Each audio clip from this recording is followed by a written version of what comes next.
Paula with Hillbilly Orchids. Welcome back to my channel. I want to talk to you guys a little bit today about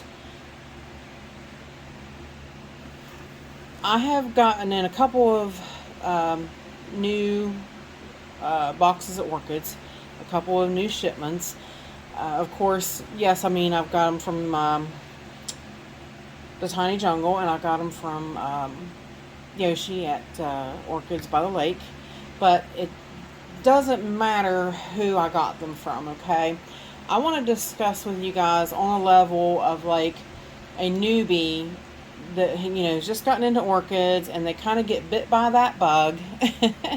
Now, I don't know if you guys, you know, some of you older people, I don't remember if you remember how it is once you got bit by that bug. But then it was like you started looking at other orchids and you're like, ooh, and ah, and oh, I gotta have that, and oh, I'd love to have that, and oh, I'd love to grow that. And you just kind of get googly eyed and you get googly brain too, because some of us go ahead and buy them like dips. And I, for one, am that dipstick. Uh, you kind of jump in head over heels, and then you start, you know, it's either sink or swim, and sometimes you sink. I, for one, sunk. I did. In my early days, I sunk, and I sunk hard, and I almost sunk so hard I was about done. I was going to get out of orchids, and I was like, you know, nope, this ain't for me. I'm not going to, you know, get into it because it can be expensive, and, you know, this is how this goes, and I'm not doing this. So, yeah, you kind of, you sink or you swim, and a lot of times you wind up really sinking, and it's a gut-punching feeling, and you're just sick about it after that point. And I want to express to you, though, that, you know, don't fret. I mean, we've all done it, I'm sure. Some people maybe can't remember back that far, because some people have been into orchids for a long time. So, and others, I mean, it's kind of hard to think that others are just now getting into them, you know. And sometimes, you know, in doing my videos and stuff, I go at the pace of where I'm at now in my orchid stage. You know, like, I'm not a newbie, you know, I'm not a, you know, a middle learner, you know, I'm a little bit more of an advanced learner about some of my orchids. Now, some I do have that I'm brand new to, so I'm like a newbie with them all over again, okay? So some of those newbie things I need help with, and I talk to other people about them and collaborate with other people about them and get information about them, and I do some other things. But it's all a process, I guess, is kind of what I'm trying to tell you. So, you know, and there's some of us out there, sorry, that fire whistle, guys, I apologize. This channel is sponsored by the Orchid Supply Store. It is literally your one-stop shop for anything and everything you could possibly need orchid related. And they even sell orchids. Use my name code Hillbilly in the code section for a 12% viewers discount. So go check them out, y'all. Okay, I apologize. I'm back. So, anyways, as I was saying, you get to the point with these guys that you're not, you know, you're new. You get bit by that orchid bug, and you're like, oh, you know, I want to start growing these things. I probably jumped into Cattleyas too soon, sooner than I should have. But of course, I went to Lowe's one time. They actually had bag babies. One time, they had them reduced, and I bought every one of them, which was probably a big, huge mistake. Okay. So, but, you know, I lived and I learned. So, right now, to this day, now if I go out and I see it, and I'm like, oh, heck yeah, I'm buying them up, them's mine, they're going home with me, you know what I mean, like, so confident. But, you know, I did have a lot of issues with those in the beginning, because first thing is they were rescues, 100% rootless rescues, which makes it that much harder. And if you don't know and you're not aware of how these guys are going to grow in your environment when you're a newbie, it's a bit much. It gets to be a little overwhelming. But there are several people of us, that's what I started to say, there are several of us out here that are willing to help you. You know, if you message us and you know, write to us in the comments and stuff, we'd be glad to help you. You know, I mean, I try to help everybody, because I try to think of when I was starting, you know, not too many would reach out and help me, you know. So it took a little while for me to find the right people, but I did, you know, I really, you know, cautiously searched around. I got bit hard a few times, and, you know, because I hate to say it, some people can be downright mean. I guess they just don't want to be fooled with, and that's okay, you know, I mean, that's okay, you know, but you just, sometimes you have to help that new person. Why not? You know, why not introduce these beautiful, gorgeous plants to somebody new? You know, give them the rose-colored glasses to put on to go through this hobby and enjoy these plants. Why not? It's phenomenal, and I get so much pleasure out of it. I'm sure a lot of other people do too. So, you know, why not get this new person into it and let them, you know, enjoy it and appreciate it and go with it, you know? So anyways, you know, that was kind of a big, long narrative of what I wanted to talk about with this. Okay, now anytime you order a plant offline, it is difficult because a lot of sellers, you have to be careful. Make sure always read descriptions, guys, always. Tony, It's a Tiny Jungle, he's very good about writing very descriptive descriptions of the plant that you are buying, so that there's never any question about what you're getting. You know, a lot of people think they're going to jump in there, and they think, you know, they don't realize some of the costs of some of the plants. So, you know, in order to obtain, like, say, a nice Dowiana Cattleya, you cannot afford a mature bloom size Dowiana. And for honestly, to start off with, you don't want one of those, because it's an advanced plant.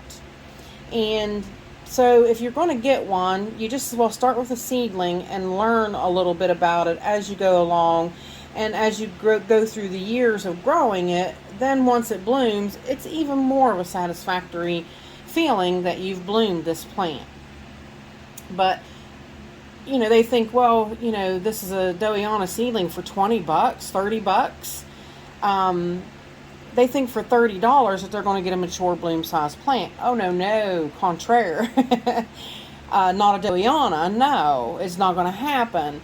The higher named kind of plants like that I've seen some, like Rexes and things like that online, they'll go for thousands of dollars, not hundreds, thousands of dollars.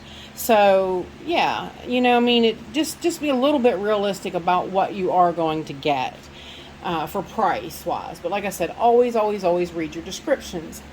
Now, say you go ahead, you read your descriptions, you feel comfortable ordering what you're ordering, and your box comes and you open it up, and now you got these plants, and you're like, oh, woohoo, you know. Now you have a little bit of a problem, because you have to understand where you just bought these plants from, where they just came from.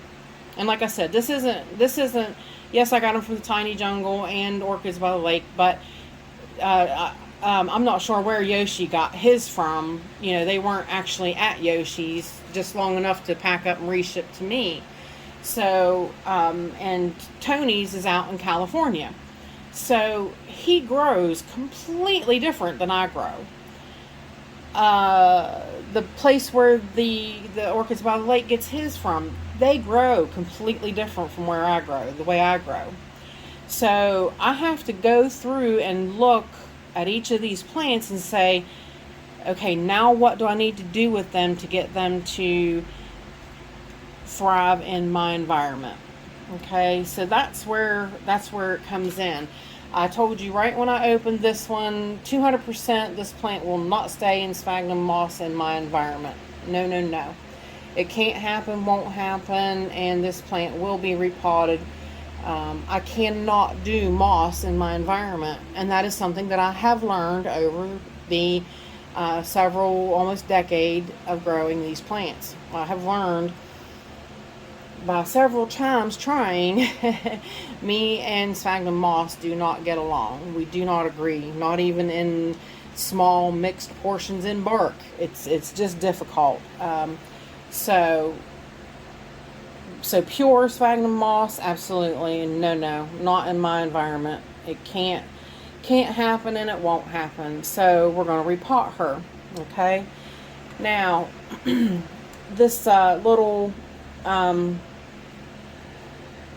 leptodes, really, really cute little plant. Okay. Now now I have to look at this plant and I have to decide, what am I going to do with this? Okay. Now I could say, well, I have two that are mounted. I have one that's in a pot, so this would make a second one in a pot. Do I want to mount this? Chances are no. Look at it. It's growing fine in this pot. It's kind of over to the side here somewhat, and a little bit of small bark added in here. I think I'm just going to top off the small bark a little bit more, and I put a cup on it so that when I water it, I can catch the water. But for the most part, I am not going to replant this plant or repot this plant now. But I am, since I'm not going to, I am going to keep a really close eye on this plant. So I want to set it somewhere where I look at this plant daily. Because if something starts happening with this plant, then I'm going to have to bust in there, take it apart, unpot it, see what's going on. Because sometimes these plants, I haven't noticed it on leptodes, but some plants like Phalaenopsis will come with a sphagnum moss plug, and then they set it down in bark and then they fill in, and that doesn't even do good in my environment. My plants I'll always start noticing something. A leaf will die, something will happen to let me know that something's going on in that pot, and that is something that I have to keep an eye on daily. So, but for now, I'm confident that this can stay in that bark. So like I said, what we're going to do, and I'm sponsored by the Orchid Supply Store, and I have some of that small bark, and I'm just going to, like I said, add to it. I'm going to use some of their bark, spread it around on there so that it's topped off a little better. Because like I said, it was definitely a little low, and I could see a few roots, and there's like a small edge over here. So like I said, this is basically, I just want to help you learn to assess your plant. That's basically what we're doing. We're assessing them to see what we need to do with them now in our growing environment. And see, in all honesty, now from here, this plant should do just phenomenally. I should not have any issues. But if I do, then I will take that plant down, I will tear it apart, and I will get into the root of what all the problems is and go from there. So now this plant will go on the shelf, and it's done. I don't have to mess with it. Now, this one, like I said, this one came from the Tiny Jungle. Tony grows in a lot sort of inorganic media and bigger chunks of bark. I can't do that in my environment. My plants require a little bit more moisture. They do still dry out, but I do need them to be a little more moist at the time that, I have them, here. I need to, so that means chances are I need to repot. So what I'm going to do is I'm going to pull this up out of the media. and see what we're dealing with. And see, I can't. This is mostly leca, and leca does not do well for me. It just don't. So now what we're going to do is I'm kind of looking. A few of these roots are bad. A lot of this plant got jumbled when it came, so a lot of the media was already pulled out of the pot, sadly. But like I said, it was too big a media anyway, so it just wasn't going to work here. So it had to be dealt with anyway. So now what I could do is do like he did. Only thing is, instead of, disturbing this plant from this pot, I could set it down in actual more bark and do it that way. And I have done that for a time or two, depending upon how many roots they have. Now this one does not have a whole lot of roots. So, but violaceas are very slow growing cattleyas. They really are slow, and they can be a little fussy about roots, but we're going to go ahead and take it out. See, this big bark, I can't do this size. This size is just too much for my environment. So, but of course we do want the wet dry cycle, but I do want it to stay moist a little longer. So in my environment, and I have learned this now, I have learned adapting wise what works in my environment. So now I know, and I keep building these things. You'll get more and more experienced as you go along. Definitely. So it's definitely a process. You grow as your plant grows. And it's kind of like you grow together, really. You do, because you learn and you grow along with your plant.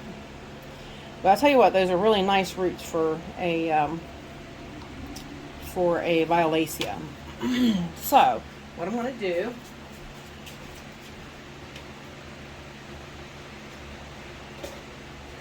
it's still seedling, okay? This is probably a second year seedling,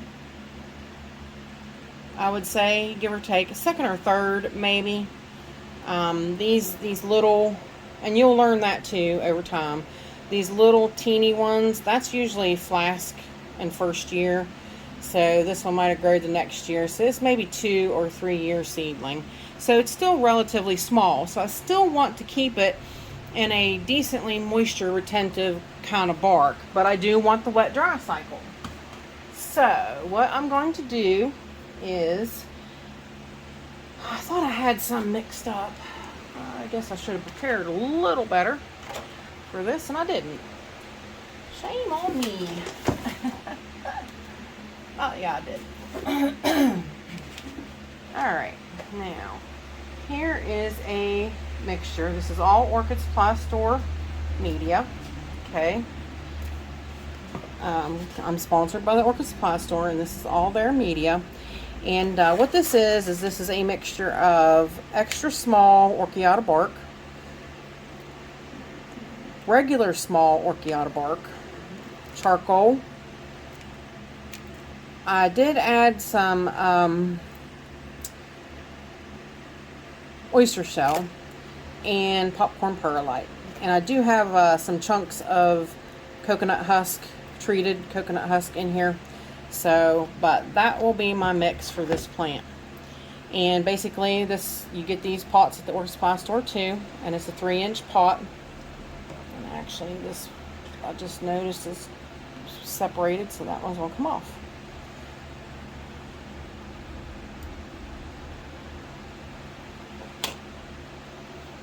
Alright, so basically it's just gonna go in there set like that. Now, the newest growth, if you can see it, it's already coming, actually.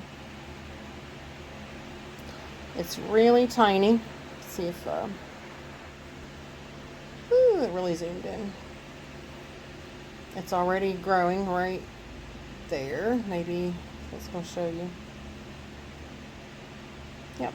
The new growth's already coming. So we want to give it room and space to grow out this way. So we want it to stay in this pot for a while. So we put the most space towards the front of that pot. And then we bring it forward. Now I know some people do have issues figuring out which way to pot sometimes. And sometimes some plants can be tricky with that. So you just do the best you can.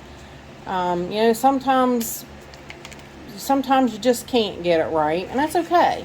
You know, it's all trial and error things of learning. It's all a learning process, and you just kind of, you know, have fun with it and grow with it as you go along. So, not a hard repot, really simple. Just fill it up around those little roots and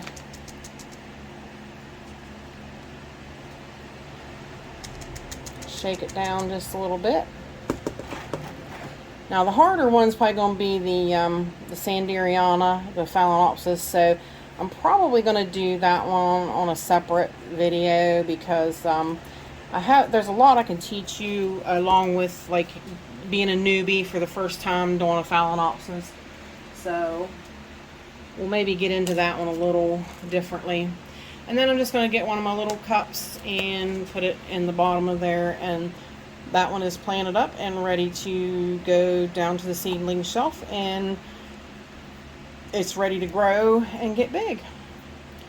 So there you go. Now I'm not gonna repot this one because it's in bloom, so we're gonna hold off on that one because I want to enjoy those blooms a little bit longer.